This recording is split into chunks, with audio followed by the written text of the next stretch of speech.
lillahi lahumul Fatihah.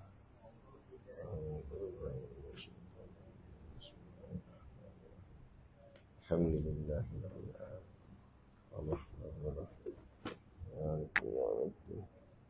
Iyyaka na'budu wa iyyaka nasta'in. Ihdinas siratal mustaqim. Siratal ladzina an'amta 'alaihim ghairil maghdubi 'alaihim waladdallin. Amin.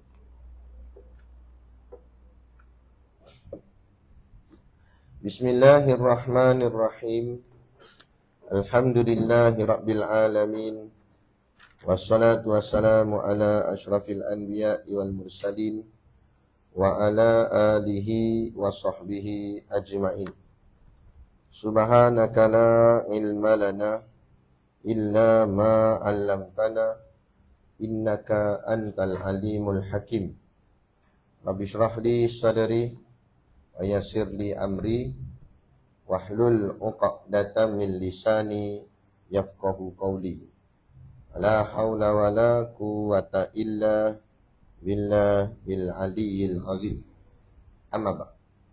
Alhamdulillah, kita sama-sama panjatkan syukur kehadirat Subhanahu wa taala yang dengan limpah dan kurnianya diizin oleh Allah Subhanahu wa taala kepada kita pada pagi ini untuk sama-sama kita menyambung kuliah pengajian kitab kita, iaitu kitab Minhajul Abidin.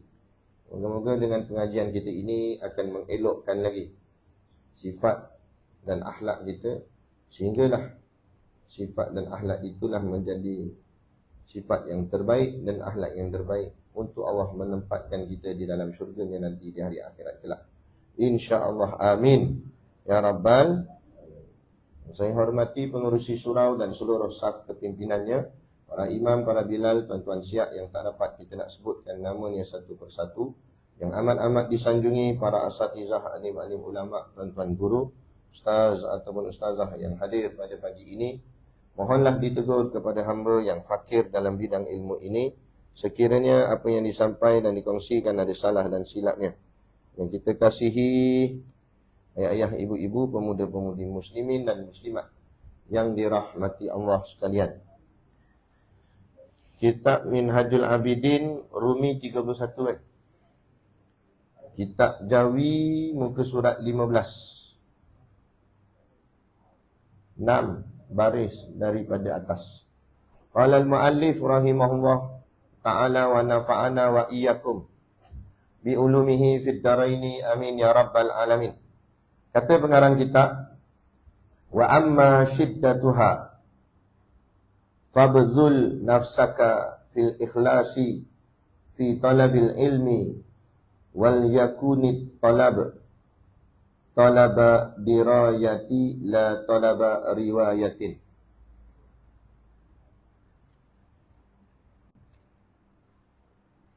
Yang bermaksud,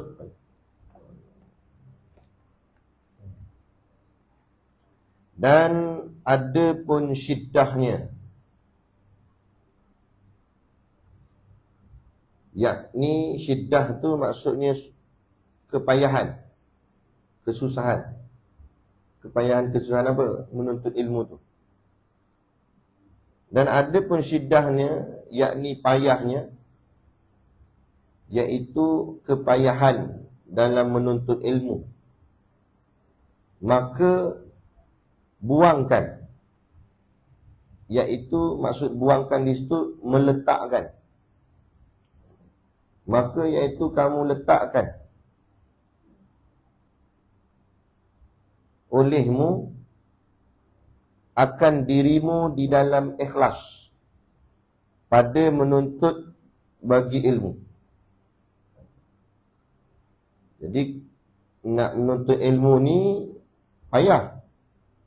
Jadi macam mana nak bagi kurang payahnya ilmu, payahnya menuntut ilmu tu, maka hendaklah kita letakkan menuntut ilmu kita itu ikhlas. Apa makna ikhlas? Dua. Yang pertama, kita ambil daripada Al-Quran, iaitu suratul Ikhlas itu sendiri. Dalam suratul Ikhlas Allah sebut Qul huwallahu ahad. Katakanlah wahai Muhammad, Tuhanku ialah Allah yang Esa. Allahus samad, Allah yang menjadi tumpuan sekalian makhluk untuk memohon sebarang hajat. Lam yalid wa lam yulad, ia tiada beranak dan ia pula tidak diperanakkan. Walam yakul lahu kufuwan ahad, dan tiada sesiapa yang sekufu atau setara dengannya. Maksudnya hanya Allah sahaja. Itu maksud ikhlas. Buat tidak ada unsur sebab yang lain, melainkan semata-mata kerana Allah. Itu ikhlas. Itu makna ikhlas. Jangan buat kerana itu, kerana ini, ini tu buah tempat lain. Buangkan dia. Letakkan semata-mata kerana Allah. Itu makna ikhlas. Belajar menuntut ilmu bukan pasal nak supaya orang pandang kita alim. Tidak. Lebih baik orang pandang kita bodoh, tak apa. Sebab kalau orang pandang kita alim, nak jaga diri pun payah. Lagi orang kata, nak nampak macam alim, tapi. Sebab kita ni bukan semuanya baik perangai kita ni. Kadang-kadang kita terlepas pandang ke, cara cakap kita ke apa ke. Jadi baik kita nampak macam bodoh je, tapi alim. Tapi maksudnya mengaji. Bukan nampak bodoh memang bodoh sungguh. Tak mahu tu. Nah, kita belajar, tapi nampak biasa. Gitu. Itu lebih baik. Mana? Itu. Lagi mana ikhlas yang kedua, ikhlas kita ambil daripada sudut bahasa. Ikhlas diambil daripada perkataan khalas. Apa makna khalas? Khalas maknanya selesai. Selesai ni maknanya dah. Tak payah nak diingat-ingat. Tak payah nak diungkit-ungkit. Maknanya juga dengan khalas itu, yakni makna kata selesai tu, makna tak mengharapkan apa-apa. Dah selesai dah. Itu ikhlas. Jadi belajar ni bukan nak harap apa-apa. Itu yang belajar, malas juga belajar bukan mengharapkan pandai. Itu lagi tinggi nak ikhlas. Habis apa tujuan belajar? Tak, kerana Allah. Itu. Sebab Allah suruh belajar. Aku belajar. Allah suruh aku menuntut ilmu. Aku menuntut ilmu. Soal faham tak faham itu hak Allah. Soal pandai tak pandai itu hak Allah. Yang penting aku sudah melaksanakan apa yang disuruh oleh Tuhanku. Sama macam semayang. Allah suruh semayang, kita semayang. Tapi khusyuk tak khusyuk, itu kurniaan Allah. Yang tugas kita semayang. Yang penting kita semayang, dan semayang kita bukan main-main. Semayang kita betul-betul buat elok-elok. Kan? Adapun kurniaan nak rasa lazat ke, khusyuk ke apa ke, itu semua anugerah daripada Allah. Kalau Allah bagi, Allah tak bagi, nak macam mana? Allah. Bukan kita nak paksa Tuhan pula. Macam tu lah. Jadi belajar je. Sebab dengan belajar tu saja pun pahala yang besar dah. Dengan menuntut ilmu. Sebab tu kadang-kadang tak semua orang Allah beri pandai. Yakni pandai tu dengan maksud dia belajar faham, lepas tu dia boleh mengajar orang pula. Tak semua orang Allah bagi. Kenapa? Kan? Dua-dua ada kelebihan. Orang yang Allah bagi dia kepandaian sehingga dia boleh faham dan dia boleh ajar pula orang lain, itulah kelebihan dia. Dia boleh tolong orang pula, dia mengajar orang pula. Jadi orang yang pandai tugas ni mengajar. Adapun ada orang belajar tapi tak faham-faham ataupun tak dapat-dapat. Maka kelebihan dia apa pula? Kelebihan dia dalam mengaji. Jadi Allah nak dia duduk istiqamah dalam mengaji. Kerana Allah nak bagi pahala mengaji. Sama macam situasi perang. Ada ketika Allah terus bagi menang dalam perang. Menang dalam perang tu pun kejayaan juga. Jaya boleh menang. Ada ketika Allah tak bagi menang-menang. Tetapi Allah nak dia terus istiqamah berjuang. Seperti mana Palestin. Nah, tak menang-menang lagi, tapi tak berhenti-henti dia berjuang. Malah dengan tak berhenti-henti berjuang itulah makin lama makin melahirkan ramai yang syahid. Kalau cepat menang mungkin syahidnya sikit. Kan? Jadi syahid. Setiap hari syahid. Syahid ni pula peluang keemasan nak masuk syurga Allah tanpa hisap. Senang-senang dia masuk syurga. Pada zahirnya kita nampak mudarat. Bom sana pecah sini. Pada sisi zahir, pada sisi batinnya, pada sisi hikmahnya, nah itu satu bentuk kelebihan yang Allah berikan kepada orang-orang yang berada, syuhada yang berada di Palestin. Allah nak bagi mereka satu jalan untuk masuk syurga dengan segera. Adapun kita, belum tentu lagi macam mana nasib kita. Jadi setiap kedudukan itu ada hikmahnya dan ada kelebihannya. Jadi duduklah di mana tempat yang Allah meletakkan kita untuk duduk. Kalau Allah meletakkan kita tempat duduk untuk mengajar, ngajarlah. Kalau Allah letakkan kita tempat duduk untuk mengaji, teruskan mengaji. Sebab dengan mengaji ni bukan maksud beban, tak, dengan mengaji ni bertambah-tambah pahala. Kan? Sebab terus mengaji istiqamah. Gitu.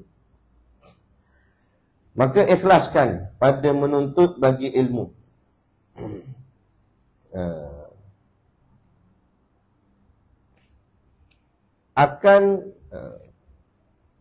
Pada menuntut bagi ilmu dan ada tuntutmu itu, dan adalah tuntutmu itu. Tuntut apa? Tuntut ilmu itulah.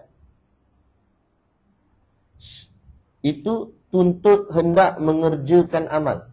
Dan ada tuntutmu itu, tuntut hendak mengerjakan amal. Maksudnya, dan adalah tuntutmu dalam mengaji itu sebagai tuntut ilmu itu, tujuannya lah. Maknanya tujuan menuntut ilmu itu adalah hendak mengerjakan amal melalui ilmu tadi. Ini yang selalu dipesan oleh guru kami, Tuan Guru Siddiq Noh. Dia selalu dipesan, diingatkan. Ingat, belajar ni sebab nak beramal. Bukan pasal lain. Bukan pasal nak mendabik dada, sembang kat orang, aku ngaji kitab ni, aku khatam kitab ni, aku guru dengan guru ni. Habis tok guru dia ngaku tu tok guru dia.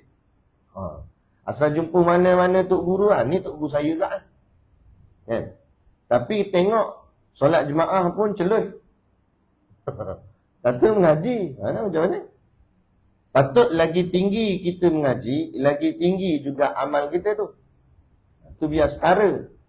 Ya, ni lagi tinggi mengaji, lagi amal hanyut tak tahu ke mana.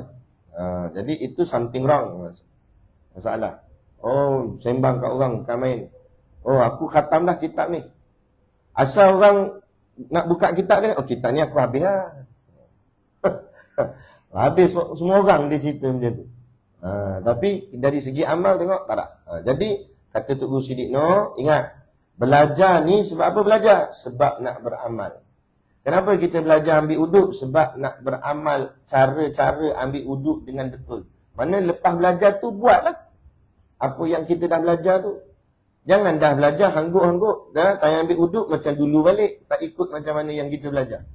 Caranya buatlah bagi elok. Lepas tu orang yang belajar ni bila dia nak buat, dia akan teringat apa ilmu yang belajar, dia ikut balik ilmu yang dia belajar. Kita belajar bab solat, kita betul-betul lah solat kita tu apa yang kita dah belajar. Jangan belajar bab solat, tapi solat macam tu juga. Macam cara lama juga, masih lagi tak berubah. Jadi lepas belajar tu, biar ada satu perubahan. Itu menunjukkan kita beramal dengan apa yang kita mengaji. Dan itulah tujuan dia. Nak bagi ikhlas ni, jadi belajar, ingat, belajar kerana nak beramal. Belajar kerana nak beramal. Jadi, bukan ilmu tu tak bagus, tapi ilmu kena tengok pada tempat yang layak baginya. Contoh, kan, setengah tu adalah saya perasan kat Masjid Surau ke, belajar tentang fiqh 4 mazhab di masjid awam. Yang dengar tu orang awam, orang kampung. Perlu ke orang kampung sampai mengaji 4 mazhab? Bukannya orang awam tu, orang kampung tu nak jadi mufti belaka. Nak ngaji 4 mazhab ni bahagian mufti, bahagian ulama', bahagian nak jadi tok guru.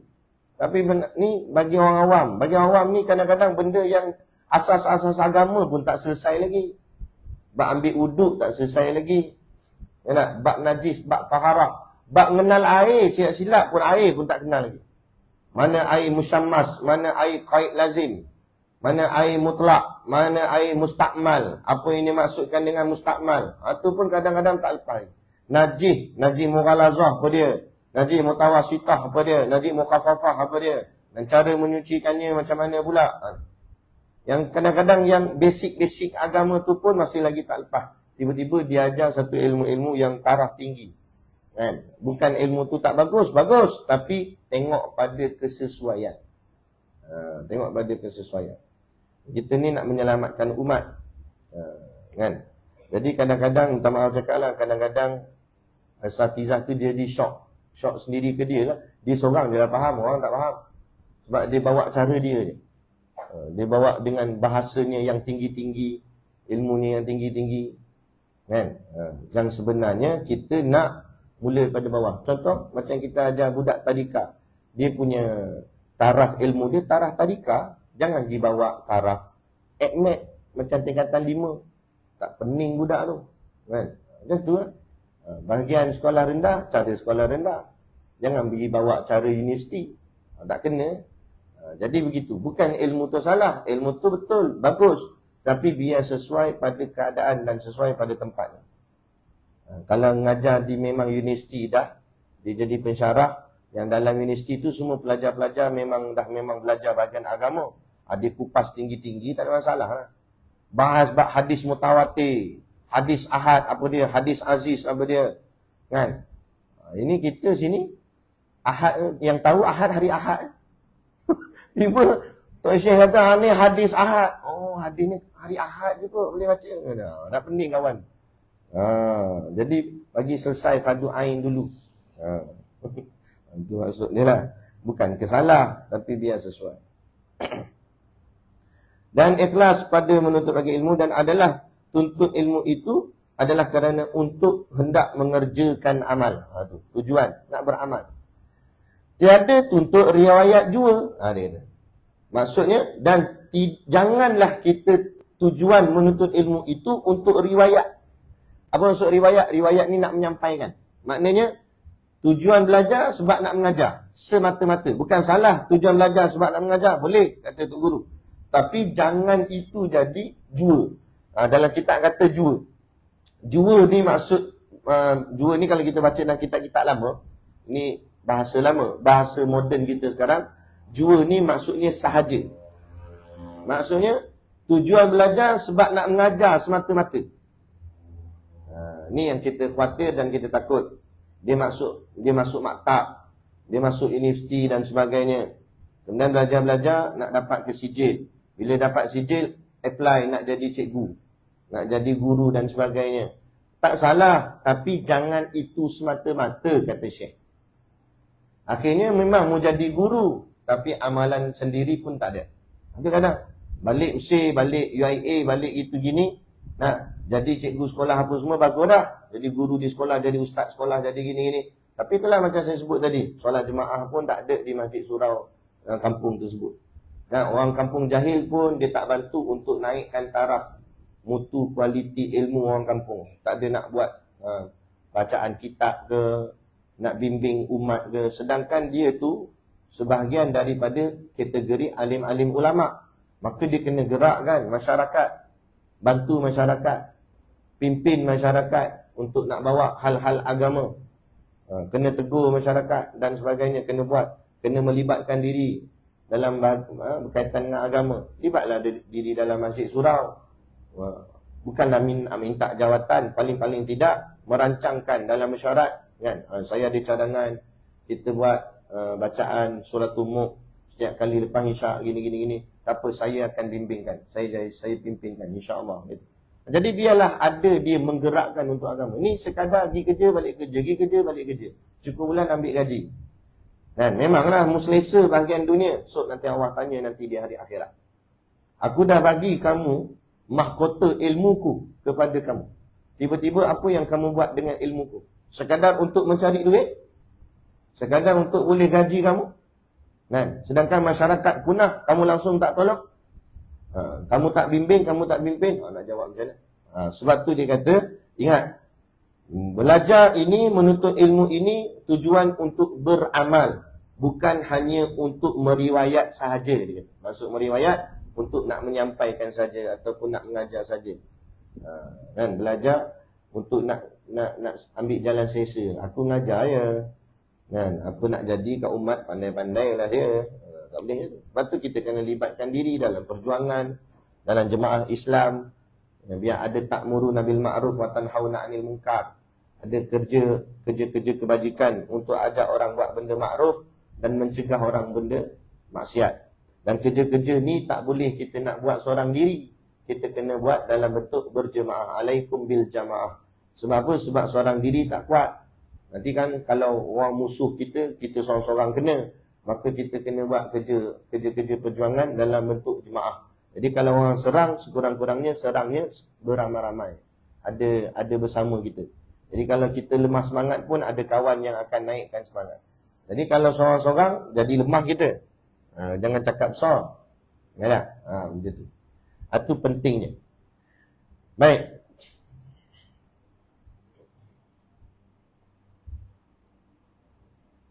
Jadi tentang kepayahan dalam mengharungi peringkat aqabatul ilmi yang kita duk belajar ni. Kita sekarang ni masuk aqabatul ilmi. Peringkat yang pertama untuk mengubah diri kita, untuk mendekatkan diri kita pada Allah. Peringkat pertama ialah ilmu. Peringkat menuntut ilmu. Peringkat permulaan orang yang mengaji, saya sendiri pun melaluinya. Bila kita mengaji daripada zero, daripada kosong, kita apa tak ada masa tu. Kita tak kerti apa. Belajar-belajar, kita dapat satu maklumat, satu ilmu. Masuk. Masa tu, syaitan ni dia tak pernah putus asa untuk nak rosakkan kita. Lagi-lagi bila kita nak mula berubah, lagilah dia nak rosakkan lagi. Supaya kita ni batal dalam usaha kita untuk jadi baik. Jadi apa dia buat? Bila kita mengaji, dia akan mencepatkan kita untuk melihat kesalahan orang. Itu peringkat mula. Bila kita belajar je, cepat kita nampak orang ni tak kena, orang ni tak kena. Sebab kita dah belajar lah. Contoh kita belajar bab aurat lah contoh. Aurat perempuan gini. Aurat lelaki gini. Kita nampak je orang tu pakai tudung tak kena. Ni tak kena aurat ni jahil lah ni. Oh, dia bubuh orang jahil tu. Padahal dia dulu pun jahil juga. Patutnya bukan bubuh, ajak. Nasihat dia, tegur dia. Minta maaf lah. Apa yang saya belajar lah, cara pakai gini macam tak kena. Cakap lah gitu. Cakap baik-baik. Kan? Ini dah bubuh sana, bubuh sini. Atau kadang-kadang ahli agama, ahli mengaji dah, tapi bersifat sombong. Masuk masjid, masuk surau, dia pakai kemah dengan jubah serban apa semua, dia jeling orang. Tengok ada budak muda tak pakai kopiah. Apa kopiah tak pakai? Bukan macam tu. Bukan menjadi satu jaminan siapa pakai kopiah confirm masuk syurga. Tak juga. Boleh jadi kawan tu kopiah dia tertinggal ke. Macam-macam lah boleh sangkaan. Apa kita nak disangka buruk kat orang selalu. Lepas tu ubah lah. Think negatif kepada think positif. Selalu sangka baik. Kan? Dan bergaul dengan orang yang baik. Boleh jadi orang yang pakai t-shirt tadi, pakai kopiah tadi, tapi tahajud tak pernah tinggal. Kita yang pakai jubah serban, bukan tahajud, terkejut selalu. Tu terkejut tak pernah tinggal. Dia tahajud tak pernah tinggal. Kita terkejut tak pernah tinggal. Jadi cuba kita sangka macam tu selalu. Barulah kita tak sombong, kita tak angkat diri, kita tak tinggi diri. Malah kita pandang orang lain rasa dia hebat je kot. Aku lemah je. Jadi macam tu. Dia kena latih. Benda ni dia bukan datang dengan sendiri ni. Dia kena ada istilah ilmu tasawuf dipanggil riadah. Riadah ni makna kena lazimkan diri atau latihkan diri. Kena ada rasa macam tu. Setiap kali rasa nak tinggi, pujuk hati balik. Tantah dia lebih pada aku pak. Pegang situ sudah. Lepas tu kadang-kadang ada juga pandangan yang sepanjang saya mengaji ni, ada orang katalah, kadang-kadang wali-wali Allah ni dia sengaja gayakan diri dia macam orang lekeh atau macam orang awam, nampak macam tak apa nak cedik dan sebagainya. Padahal dia wali sebab dia nak uji. Kadang-kadang dia macam tu. Sebab tu jangan cepat kita hukum orang. Silap orang yang kita hukum tu seorang wali Allah, kekasih Allah. Kan? Jadi cepat kita menghukum dia macam tak betul dan sebagainya. Ada bermacam-macam perkara yang perlu kita perhatikan bila kita menuntut ilmu. Jangan sonok ke mengaji itu saja, tapi ada benda, banyak perkara yang mesti kita hati-hati dan jaga-jaga. Kita kena ambil perhati. Peringkat mula bila kita mengaji, cepat nampak salah orang. Okay. Jadi kita kena basuh balik diri kita. Aku nampak salah orang, salah kau aku tak nampak. Cakap balik dengan diri tu macam tu. Okay. Bila itu peringkat pertama. Kalau dia berjaya peringkat pertama ni, dia akan pergi peringkat kedua pula. Bila dia masuk peringkat kedua, baru dia sedar bahawa diri dia dikelilingi dengan ulama'-ulama' yang lebih besar lagi. Hari tu masa dia baru-baru mengaji, dia rasa macam dia ulama' dah. Sebab dia rasa, ni aku ni salah ni, dia cepat salahkan orang. Tok-tok dia tengok, keliling dia ramai lagi, tok-tok guru besar. Sehingga kan bila dia dengar tok-tok guru cakap, lagi rasa kedip. Banyak lagi ilmu punya. Masa dulu pun saya mula-mula mengaji, nak mula-mula baru belajar, kita baru boleh sebuah kitab itu pun rasa macam, khatam kitab ni fardu ain. Baru fardu ain. Bila buka lagi lah, rupanya besar lagi ilmu ni. Ada tauhidnya, tauhid pula pecah lagi. Ada fiqahnya, ada tasawufnya, ada ilmu bayan, ada ilmu mantik, ada ilmu nahu, ada ilmu saraf, ada ilmu tafsir, ada ilmu hadis, mustalah hadis, ada fiqh, ada usul fiqh. Fiqh lain, usul fiqh lain pula. Kita dengar pening kepala tu kan. Ingat, banyak lagi ilmunya. Baru kita rasa kita kedil. Kita rasa kita kecil. Kecil. Banyak lagi rupanya. Baru sedar, bodohnya aku. Ingatkan pandai lah. Sebab tu yang Tok Guru kami ajar tu. Dia tanya kat kami. Kita belajar banyak-banyak ni. Macam ibu-ibu ayah-ayah sekalian ni. Rajin pagi-pagi datang Sungai Tuntung. Yang datang dari jauh pun ada. Belajar rajin-rajin ni nak jadi pandai ke nak jadi bodoh? Cuba jawab. Nak jadi pandai? Sebab tu jadi memandai-mandai. Salah. Nak jadi bodoh belajar ni. Tapi masuk jadi bodoh, bukan lepas keluar kuliah ni bela gitu. Gitu. Kan? Tapi maksud dia, lagi belajar, lagi nampak kebodohan diri. Itu maksud.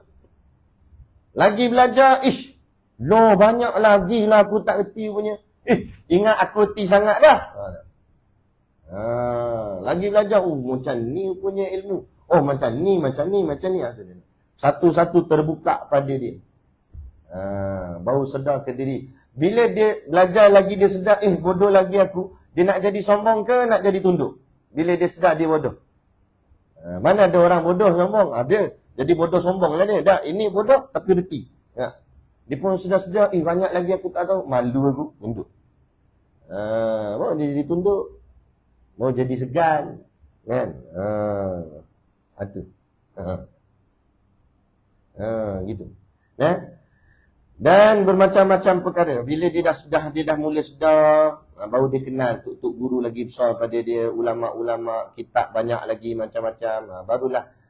Barulah dia tunduk dan insya-Allah dia boleh istiqamah. Tapi dia nak kena lepas yang tadi tu. Kalau yang pertama dia tak lepas, duduk sombong situ, dia rasa macam dia hebat dah. Baru belajar sikit, dia rasa macam alim besar dah. Dalam rasa alim, lepas tu tak nak mengaji lagi tadi. Lepas tu ngaku-ngaku pula diri dia orang alim, jadi ustaz. Ni panggil ustaz jadi-jadian. Ngaji lama. Ngaji ni salah satu syarat tulu zaman. Ambil masa yang lama. Mana ada orang mengaji sekejap-sekejap? Kan? Ambil masa lama. Kalau universiti saya tak tahulah. Universiti 3 tahun, 4 tahun gitu. 3 tahun diploma, 4 tahun degree, ambil master 2 tahun gitu. Kalau di pondok, belajar 5 tahun. 5 tahun belajar ni, itu orang baru panggil budak pondok. 5 tahun dah ngaji, baru panggil budak. Panggil apa? Budak pondok. 10 tahun ngaji, baru panggil pala telaah. Pala telaah ni maksudnya dia tak mengajar lagi. Dia cuma kongsi-kongsi ilmu dengan budak-budak junior. Dengan orang yang baru masuk. Dia panggil kepala telaah atau kepala muzakarah. Dia buat halakah-halakah kecil malam-malam. Ulang balik apa yang Tok Guru ajar siang tadi. Bahaskan semula. Supaya orang yang tak berapa faham jadi faham. Itu dipanggil kepala talaah atau kepala muzakarah. Lama mana mengaji? 10 tahun. Baru jadi kepala talaah. 15 tahun mengaji, barulah orang boleh panggil lah ustaz. Ustaz pondok itulah. 20 tahun dan ke atas, 30 tahun, 40 tahun, baru layak boleh nak panggil kepada tuk guru. Baru alim sah. Mana puluh tahun mengaji. Bukan sekejap-sekejap je. Masuk pondok seminggu, tuk guru lah. Tuk guru apa itu? Tukmu. Tu bukan tukmu. Seminggu lah. Keluar-keluar seban besar dah. Bukan salah ke pakai seban tu, tak ada masalah. Tu sunnah Nabi. Tapi janganlah pula. Rasa macam dah tahu semua. Kita tanya, dah khatam kitab apa? Iqra' 1 kata. Dah Iqra' 1. Khatam la ilaha illallah. Ngaji dulu. Ilmu tajwid. Kan? Ilmu tauhid, ilmu fiqah, gini, bagi betul solatnya apa semua. Gitu. Dan jangan malu untuk nak bertanya. Walaupun kita dah duduk di mana-mana pun kedudukan. Jadi bermacam-macam perkara yang perlu diperhati dan dititik beratkan dalam mengaji ni. Maknanya jangan pandang ringan. Bagus dah kita mengaji tu, tapi hati-hati kalau tak kena cara, bukan semakin baik, semakin teruk. Dengan sebab belajar. Kalau tak kena cara.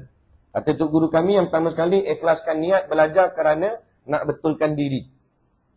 Tapi kalau dia ada niat dalam hati belajar kerana nak capai sesuatu habuan dunia, contoh nakkan kemegahan, hubul jah dipanggil, cintakan populariti, kemegahan, ataupun dia belajar tujuan kerana nak boleh harta dunia. Sebab dalam ni dia tengok ustaz-ustaz sekarang semua orang cakap apa, ada duit lah. Jadi dia pun nak jadi ustaz kak supaya boleh banyak duit, supaya orang bagi itu, orang bagi ini dan sebagainya. Bila dia mengharapkan yang itu, maka Allah akan pertemukan dia dengan guru yang tak betul. Sehinggalah dia belajar tu pun jadi tak betul. Ada tu. Tapi kalau kita mengaji, niat kita betul, Allah pertemukan dengan guru yang betul. Maka jadilah kita mendapat ilmu yang betul. Betul? Itu tak usah pelik lah. Orang yang nak mengaji, tiba-tiba ikut ajaran yang tak betul, ajaran sesat, ajaran Wahabi, ajaran gitu gini. Cek balik niat kamu nak belajar dulu kerana apa. Itu yang boleh terpesong ke arah yang tak elok. Jadi perkara yang mesti dititik beratkan ialah bab ikhlas. Kerana tidak ikhlas dalam menuntut ilmu itu menyebabkan ilmu itu akan jadi bermasalah. Jadi macam mana nak buat? Dalam kita menuntut ilmu ni, hendaklah kita bertujuan untuk beramal dan bukan sekadar untuk mendapat perhatian. Bukan nak cari perhatian orang dan sebagainya. Bukan nak suruh orang kata, saya sendiri pun tak pernah bercita-cita pun nak jadi ustaz. Tak pernah, langsung tak terfikir. Saya masuk pondok dulu sebab nak betulkan diri je. Kita ni apa orang tak kerti. Mayang tu tahulah, tapi hukum-hukum dalam semayang tu tak tahu. Sifat 20 lagi tak tahu satu habuk pun. Bila tok guru ngajar, macam ni kata. Lepas tu kita mikir keluarga kita. Keluarga kita pun orang cakap apa, bukannya dari bidang agama, seorang pun tak faham bahagian-bahagian agama gini-gini. Jadi ambil sebagai satu amanah tanggungjawab lah. Moga-moga kita boleh tolong keluarga kita. Belajar, nak tolong mak ayah, nak tolong adik-beradik, kakak, adik sebagainya, supaya keluarga kita dibimbing dengan cara agama yang betul, supaya tak tersilap, supaya tak terpesong. Kan? Lepas tu nak tolong saudara mara yang lain juga, keluarga yang lain. Itu je. Tahu-tahu tok guru kata, entah free tak malam ni kata. Awak tu tu. Tak ganti kuliah nak boleh kata. Allah, ganti kuliah kat mana? Masjid Berwas. Sik dekat dia, Masjid Berwas. Ana ada program ni gini, ada mesyuarat gini-gini kata tu. Nak baca apa tu, nak cakap apa? Cakap je apa yang tak ada belajar kata. Tak gagap kita masa tu. Tak pernah cakap kat depan. Tengok kipas je, tak tengok orang. Takut. Dari mula sampai habis tengok kipas. Peluh-peluh ni baju berubah. Macam main bola pula peluh. Padahal kipas atas tu, aircon belakang tu je. punya takut nervous. Kan? Tak pernah terfikir pun. Tahu-tahu hari ni kat Sungai Tuntung. Kan? Kita tak pernah fikir pun. Ada macam tu. Jangan kita yang berhajat, aku nak mengajar Sungai Tuntung. Siap minta lagi. Tu Tok Guru kami ajar kami adab, jangan minta. Jangan minta masjid, saya nak mengajar sini. Surau, saya nak mengajar sini. Jangan minta. Kita belajar untuk betul diri kita je, untuk beramal, untuk tiba-tiba orang sendiri, Allah gerakkan hati dia. Ustaz boleh tak ajar masjid kami? Ustaz boleh tak ajar surau kami? Pergi. Baik. Bukan kita nak mengajar sangat, cuma nak kongsi ilmu je. Kan? Lepas tu kadang-kadang ustaz-ustaz pondok dan sebagainya, kebanyakannya ustaz pondok ni dia, kebanyakannya lah, tapi taklah semua ada je. Tapi rata-rata lah, kebanyakan itu tak ada tauliah. Bila ditanya, kenapa tak ambil tauliah? Dah bukan niat nak mengajar pun. Saya tak ada niat nak mengajar pun. Saya mengaji je. Lepas tu orang kampung panggil. Dia kata, suruh kongsi ilmu. Saya pun pergi sebab nak kongsi ilmu, bukan nak mengajar. Apa saya belajar dengan guru saya ulang balik gitu-gitu je. Baca balik gitu je, macam mana guru saya baca gitulah. Nak bagi bahagian kongsi. Bukan bercita-cita nak jadi guru sangat, nak penceramah dan tak. Tu sebab tu kadang-kadang dia tak ada persediaan. Bila tak ada persediaan, dia tak adalah fikir nak kena ambil tauliah ke apa ke. Tahu-tahu dah jadi macam tu. Nak macam mana? Tu beza. Sebab kami begitu, dididiknya begitu. Kan? Sebab tu pondok mana ada sijil. Ada orang tanya, nak hantar anak ngaji pondok. Kau Ustaz, kau salah. Saya nak hantar anak saya ngaji pondok Ustaz ni. Boleh, tak ada masalah. Pondok Ustaz ada sijil tak? Ada, dia kata. Ada sijil Bagus Pondok lain tak ada lah Ustaz. Kata, pondok Ustaz ada sijil apa? Sijil mati je. Sijil mati, kata, terkejut dia. Sebab mengajinya sampai mati. Bukan mengajinya ikut tahun-tahun, 3 tahun, 4 tahun. Tak ada, mengajinya sampai mati. Sebab ilmu Allah tak pernah habis. Lepas tu Tok Guru, pas satu kitab lain. Pas satu kitab lain. Mana pernah habis? Khatam kitab ni pula ngaji. Khatam kitab ni pula ngaji. Tak pernah habis. Pondok tu. Tak pernah habis. Sampai Tok Guru tu habis. Nampak? Yang tak habis kitab tak habis tak? Tok Guru habis. Anak murid pula sambung. Sambung macam tu juga. Ngajar. Sampai anak murid tu pula habis. Sampailah kali dunia ni habis. Itulah. Kan? Peranan alim ulama'. Gitu. Jadi kita pun mengaji macam itulah. Mengaji biar. Sampai habis. Sampai kita habis insya-Allah.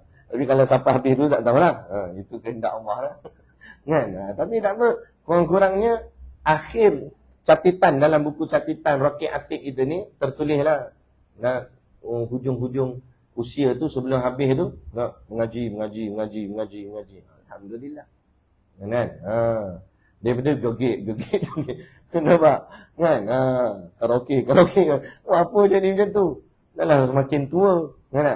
Ni mengaji. Alhamdulillah. Kan? Bersama dengan ulama gitu, dengan Tok Guru gini. Itu. Baik. Tu dia. Dan lagi kata musannif,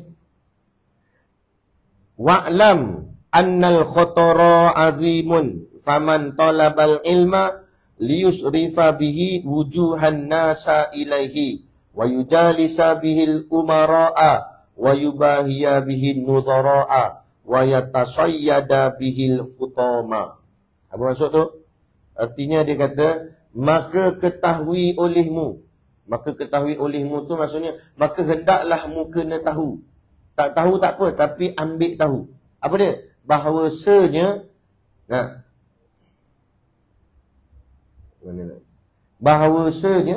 maka ketahui olehmu bahawasanya kebinasaannya.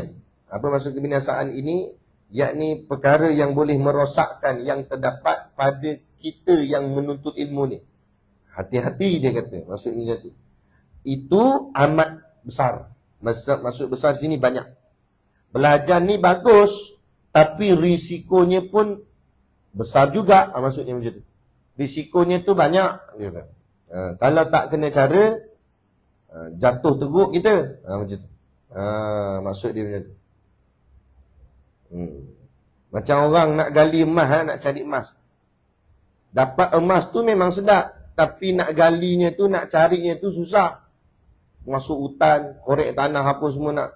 Kang kena binatang buah ke, kang jatuh daripada bukit tu ke. Macam-macam risiko yang ada. Tapi hasilnya memang lumayan. Macam tu belajar. Belajar memang dapat suatu benda yang hebat. Ilmu, kefahaman. Menyebabkan diri kita semakin dekat dengan Allah. Tapi kalau tak kena cara, kebinasaannya pun dahsyat juga. Dia kata. Maka dia kata,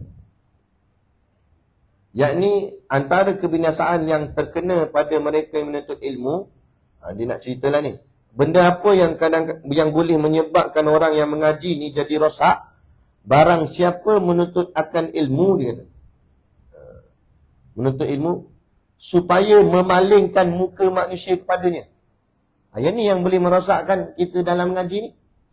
Sebab dia mengaji dan dia mengharapkan supaya orang memalingkan muka pada dia. Yakni maling tu maksud menghadap. Maknanya mencari perhatian makhluk. Nak popular, nak orang suka dia, nak orang sanjung dia, nak orang up dia. Sampai tak ada siapa boleh kritik dia. Kritik dia marah. Mengamuk. Kalau orang kritik kita, tengoklah kalau apa yang dikritik tu ada betulnya, memang kita ada silap, ngaku je lah silap kita. Oh, ni marah tu kan, melenting tu kan. Ada, dia tak boleh nak terima. Mana sebab dia dah tahap tinggi, makam tinggi, ilmunya banyak, tak boleh orang tegur, kan? Ya, habislah gitu. Itu kadang-kadang boleh merosakkan orang yang menuntut ilmu. Saya kata ustaz je, ustaz pun sama juga, lebih kurang kita-kita pun semua. Kadang-kadang kita mengaji-ngaji ni kan, lepas tu kita keluar. Lagi bila-bila ada orang tegur kita, tak kena semayang macam tu. Kawan tu pula yang tegur tu tak biasa datang pun kuliah, tapi dia tegur kita. Kita ni jenis ngaji dah, kita pun terus jeling, betul tak? Hang nak tegur aku. Hang pun aku tak nampak dalam majlis ilmu, pandai nak tegur orang. Kita sudah terkena. Setan joget tepi kita. Tak. Setan kata, dia kena tipu daya. Jangan. Kan? Orang tegur, okey, tengok apa yang dia tegur. Jangan pandang dia tu siapa, pandang apa yang dia tegur. Tengok betul apa dia tegur. Contoh kita angkat takbir, tangan kita tak betul-betul sampai di telinga. Dia buat gini. Jadi pun kawan kata, ni aku nampak je pergi ngaji, tapi angkat tangan dalam takbir pun tak betul lagi. Kawan tu bantai kita ni. Kan? Padahal kawan tu tak ngaji pun. Tak nampak pun dekat kuliah. Yang kita ni selalu pergi kuliah. Nah, tapi jangan pandang dia. Pandang apa dia cakap. Betul juga dia tegur aku, tangan tak apa kena. Dekat terima kasih lah. Dia dah. Walaupun hati tu mungkin ada sedikit ego. Biasalah kita. Kan? Paling-paling tidak pun kalau kita rasa macam, amboi dia ni nak tegur aku, tak pandangan muka. Contoh kan. Paling-paling tidak, diam. Jangan cakap apa. Jangan marah, jangan apa, senyap. Gitu sudah.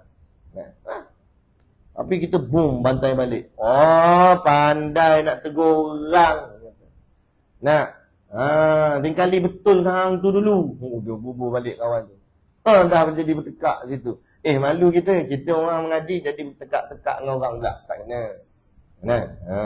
Gitu. Patut kita lah tunjuk imej yang lebih baik sebab kita orang mengaji. Jadi sudah, tak kisah. Tak apalah. Kalau betul apa yang dia tegur, kalau tak betul apa dia tegur, abaikan. Buat masuk telinga kanan, keluar telinga kiri. Macam angin yang lalu saja. Kan? Buat tak kisah. Tok Guru ngajar di Bukit Jelutong. Masa tu saya driver dia, bawa. Habis-habis kuliah, Tok Guru pun lebih kurang lah. Tok Guru ngajar tak adalah serius sangat. Ada masa Tok Guru buat kelakar tak, buat joke sikit-sikit.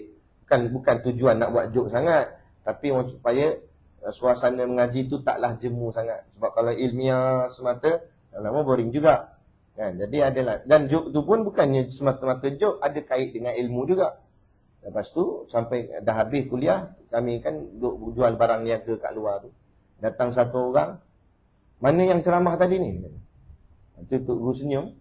Ni yang ceramah tadi. Tadi tu ceramah ke Raja Lawak tu? Dia bubuh Tok Guru. Saya tengok wajah Tok Guru sedikit pun tak berubah reaksi muka dia. Malah dia kekal senyum. Gitu. Payah Kalau kita, tadi ni ceramah ke Raja Lawak.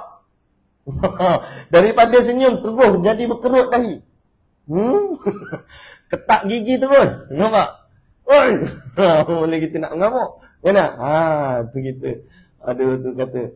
Tulis satu saya, Alhamdulillah lah Allah pertemukan dengan guru yang betul. Bukan saya taksub dengan dia, tapi kita nampak. Apa yang dia mengaji dalam kitab-kitab, itu yang dia amal. Kan? Inilah guru kita insya-Allah. Kan? Belajarlah dengan dia. Tu kata, betul lah apa dia buat. Oi, payah Nak ada orang nak kata ke kita nak maintain relax aja. Payah. Tapi cuba latihkan macam tu. Sebab jangan pandang siapa dia. Biarlah dia. Kita pandang Allah. Itu mulut manusia. Bukan kita boleh bagi dia diam. Kita suruh dia diam, benda cakap lagi. Jadi lantak ke dia lah. Maka barang siapa menuntut akan ilmu supaya memalingkan muka manusia kepada ni. Jadi tak salah. Orang suka ke tak suka kita lantak ke dia. Yang penting apa kita ajar tu satu benda yang disuruh Allah dah untuk sampaikan, yakni syariat agama. Kita sampaikan aja. Nasihat agama, benda yang baik sampaikan. Orang suka, orang tak suka, nak buat macam mana? Kita ni bukanlah baik sangat dan kadang-kadang kaedah kita pun ada yang tak kena. Rasulullah manusia yang paling baik. Rasulullah paling terbaik. Kaedah yang Rasulullah guna dalam dakwah, kaedah yang paling terbaik. Dalam terbaik pun orang musuh dia. Ada macam mana? Ini kan pula kita bukan terbaik pun. Itu pun orang musuh. Dah tak usah pelik lah. Kan? Ini Rasulullah paling baik, paling elok, paling cantik akhlak, paling terbaik sifat, paling betul kaedah menyampaikan. Tu pun orang petikai lagi. Orang pelikih lagi. Baginda Nabi kita Nabi Muhammad sallallahu alaihi wasallam. Kan? Itu dia. Dan dia kata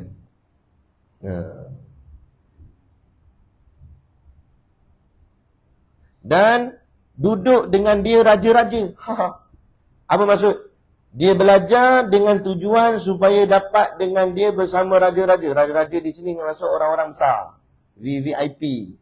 Oh, dia mengaji ni, belajar ni, tujuan apa? Supaya boleh duduk setara dengan orang-orang kaya, orang-orang hebat. Pemimpin-pemimpin, datuk-datuk. Dan dia pun tergila-gila nak dapat datuk tak? Ini masalah ni. Supaya dia dapat setara dengan orang-orang kaya, orang-orang hebat. Dan apa benda hebat jadi datuk? Kan? Nak datuk sangat, timbang cucu. Jadilah datuk.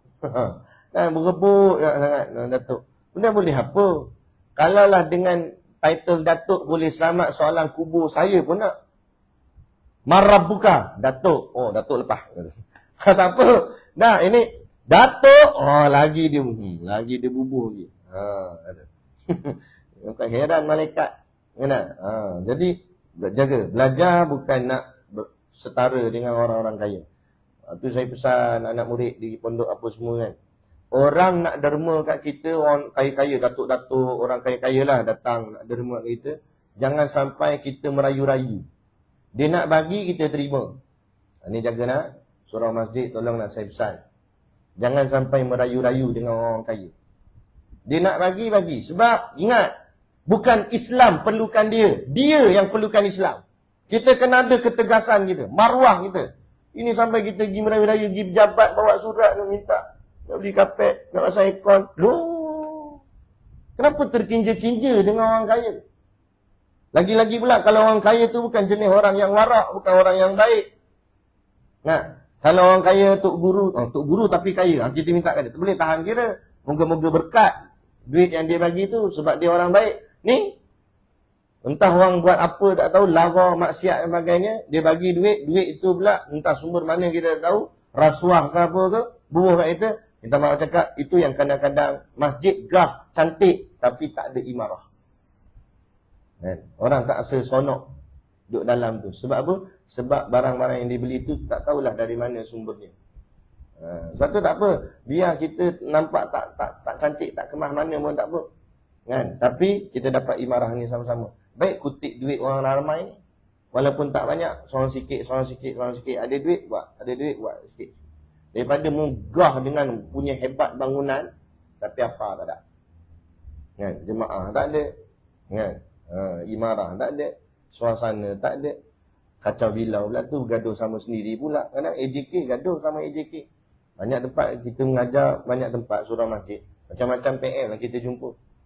Kan? Berpecah dua ada, gini-gini. Apa semua jadi macam tu? Padahal tu masjid tu. Bukan AJK Disco. Yang peliknya AJK Disco pula boleh satu. AJK masjid bergaduh sama dia. Nak pelik. Kan? Dia katalah pelik sungguh. Ada macam tu. Jadi kadang-kadang sebab masalah sumber juga. Sebab tu tak salah. Kalau ikut kata Tok Guru Haji Saleh lagi lah. Kan? Syekh Ahmad Fahmi Zamzam. Syekh Ahmad Fahmi Zamzam kata, madrasah, pondok, dia kata, jangan ambil duit sebarangan daripada orang yang kita tak tahu dari mana sumbernya. Kalau mula campur dah, pondok tu tak jadi, dia kata. Madrasah tu tak jadi. Tak dapat melahirkan barisan-barisan ulama' dan sebagainya. Tak apa. Sebab tu Tok Guru, kalau nak bagi, kita terima. Tapi sampai nak suruh datang tempat dia, pergi ambil, merayu sebagainya, tak ada. Bukan jenis tu. Mu nak bagi, mu datang sini. Nak suruh pergi sana pula, dia tak ada. Tok Guru. Bukan kita sombong tak, tapi kita jaga. Ni maruah agama. Agama kita bukan agama meminta-minta. Kan? Agama ni lah masyarakat yang perlukan. Bukan agama perlukan masyarakat. Nampak? Kan?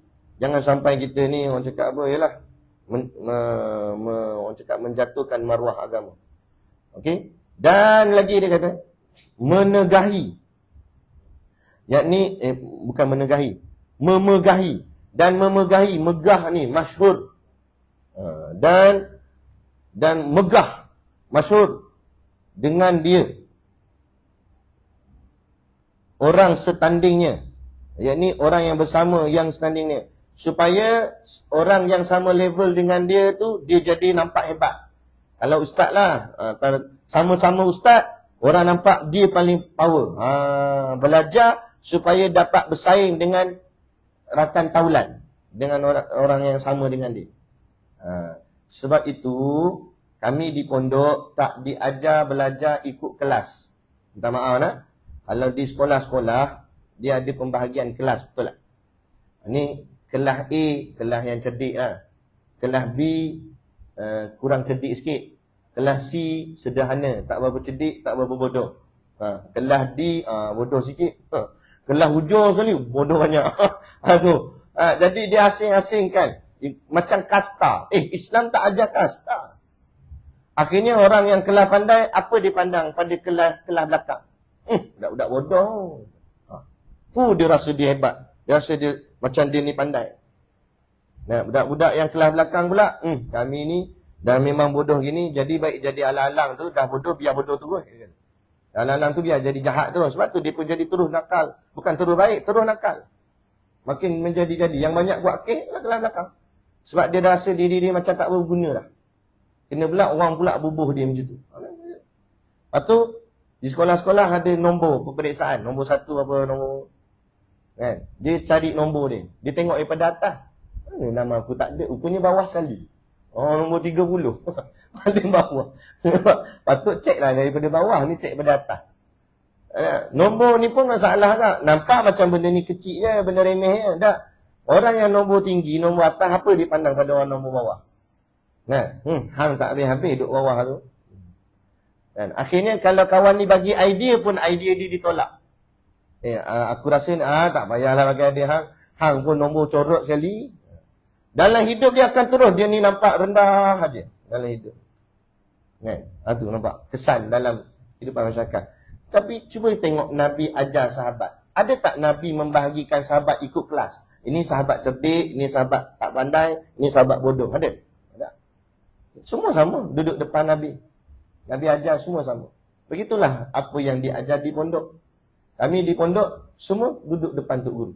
Tak kira yang pandai ke, tak berpandai ke. Tak ada pula tu kata, yang pandai depan, yang belakang bodoh-bodoh. Tak ada. Semua sama. Kitabnya sama. Duduknya sama. Setara pula duduk level yang sama. So malah dulu pun, cuma sekarang je kalau kita pergi pondok, Tok Guru duduk atas kursi sebab Tok Guru dia tak boleh nak duduk bawah dah, kaki dia sakit. Tapi kalau dulu di kalau di pondok, Tok Guru duduk bawah. Kan? Gitu. Maknanya nak bagi sama. Tu. Cerita dia. Okey? Jangan bertanding-tanding.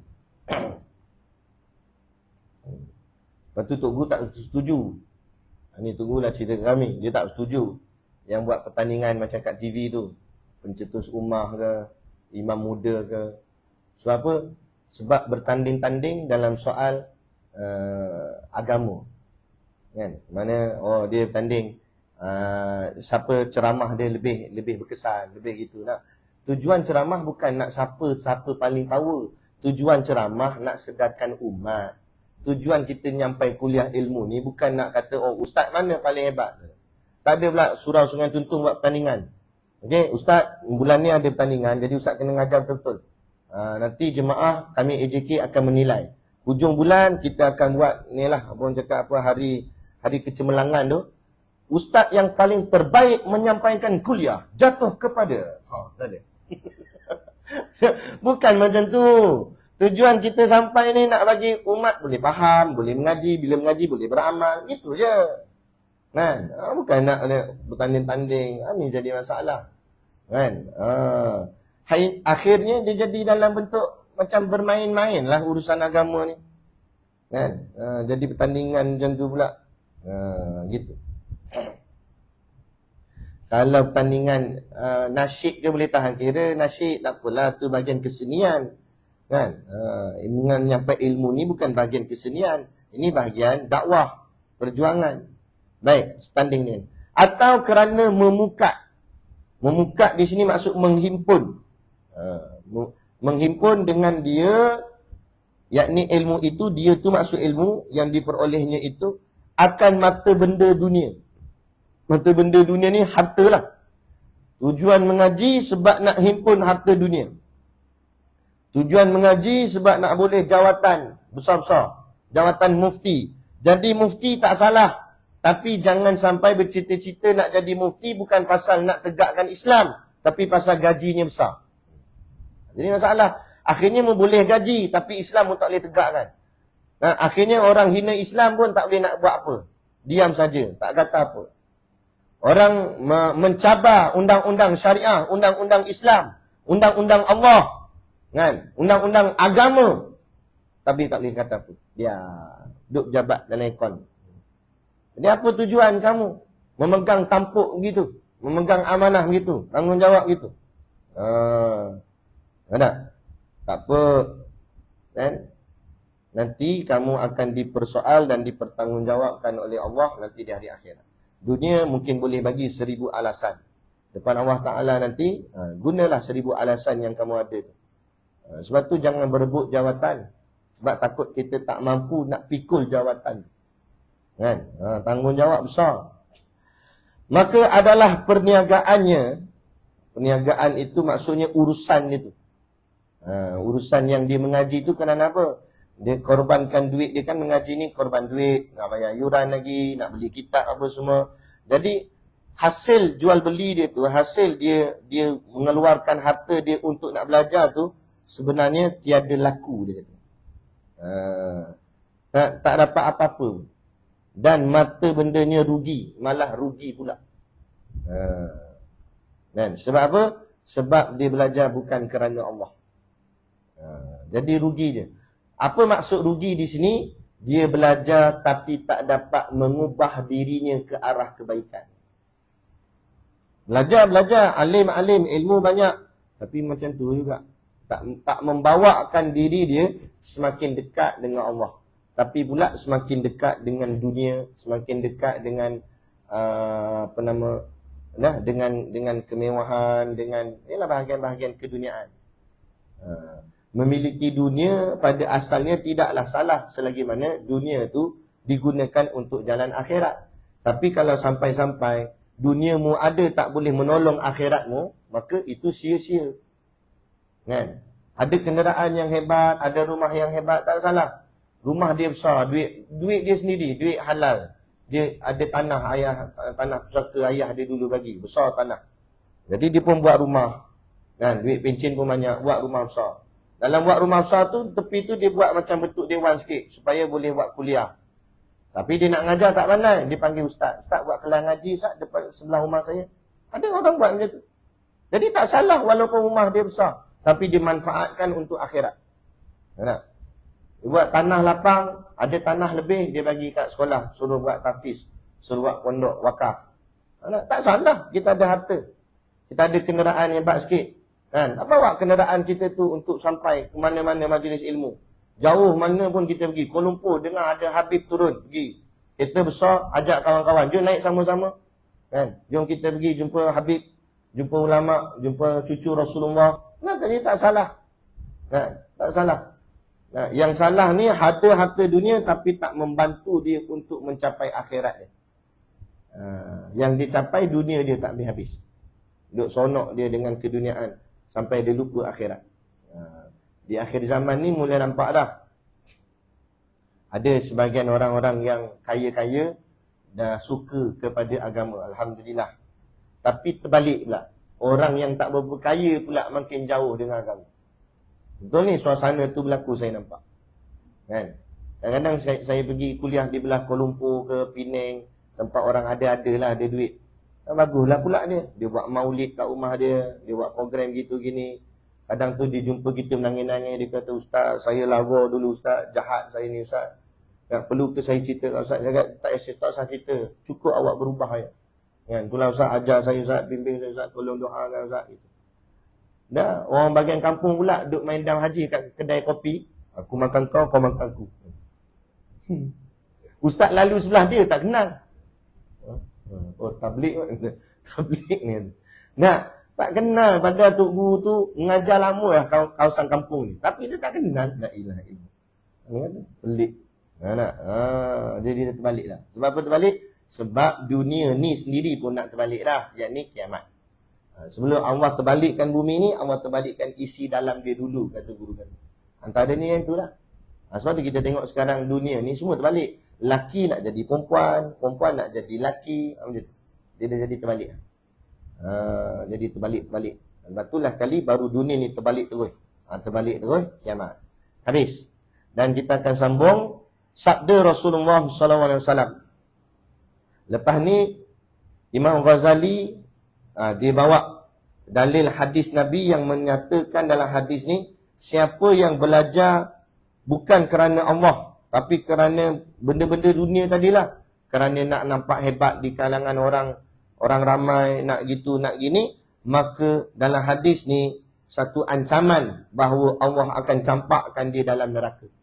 Itu kita akan kupas pada kuliah kita yang akan datang. Jadi walhasil kesimpulan kita mengaji pada pagi ni, apa yang kita dapat, belajar tu bagus, cuma kena hati-hati. Jangan sampai tersalah niat atau tersalah langkah sehinggakan tujuan belajar tu nak dekat dengan Allah, tiba-tiba bukan makin dekat, makin jauh pula dengan Allah. Na'udzubillah. Jadi lagi belajar, lagi tunduklah. Lagi belajar, lagi kosongkan diri, lagi rasa apa pun tak ada. Jadi kalau itu yang kita pasangkan pada diri kita, maka insya-Allah kita tak jadi sombong. Malah kita akan rasa kita kurang selalu. Gitu. Jadi kalau boleh buat macam tu, alhamdulillah. Moga-moga kita selamat dunia dan akhirat, insya-Allah. Jadi cukup sekadar tu yang dapat kita kongsi dan sampaikan. Moga-moga memberi manfaat kepada kita bersama. Kalau tak banyak, sikit pun jadilah insya-Allah. Jadi cukup sekadar tu. Wabillahi taufik wal hidayah. Assalamualaikum warahmatullahi wabarakatuh. A'udzu billahi minasyaitonir rajim. Bismillahirrahmanirrahim. Alhamdulillahi rabbil alamin. Wassalatu wassalamu ala asyrafil anbiya'i wal mursalin wa ala alihi wa sahbihi ajma'in. Allahumma taqabbal minna salatana wa du'aana innaka antas samiul alim wa tub alaina innaka antat tawwabur rahim. Allahumma ja'al dinana dinan nabi Muhammadin sallallahu alaihi wasallam wa islamana islamal muslimin wa imanana imanal mu'minin wa salatana salatal khashiin wa a'malana a'malas salihin wa niyyatana niyyatal mukhlisin wa dhunubana ya Allah dhunubal mustaghfirin wa hayatana hayatal ulama wa mautana bimautis syuhada wa bihinal jannata ma'al anbiya'i alaihimus salatu wassalam. Rabbana atina fid dunya hasanah wa fil akhirati hasanah wa qina azabannar, wa qina azabannar, wa qina azabannar. Sallallahu ala khairi khalqihi sayyidina Muhammad wa ala alihi wa sahbihi wa sallam. Subhana rabbika rabbil izzati amma yasifun. Assalamun alal mursalin walhamdulillahi rabbil alamin. Amin ya rabbal alamin. Taqabbalallahu minna wa minkum. Takbir.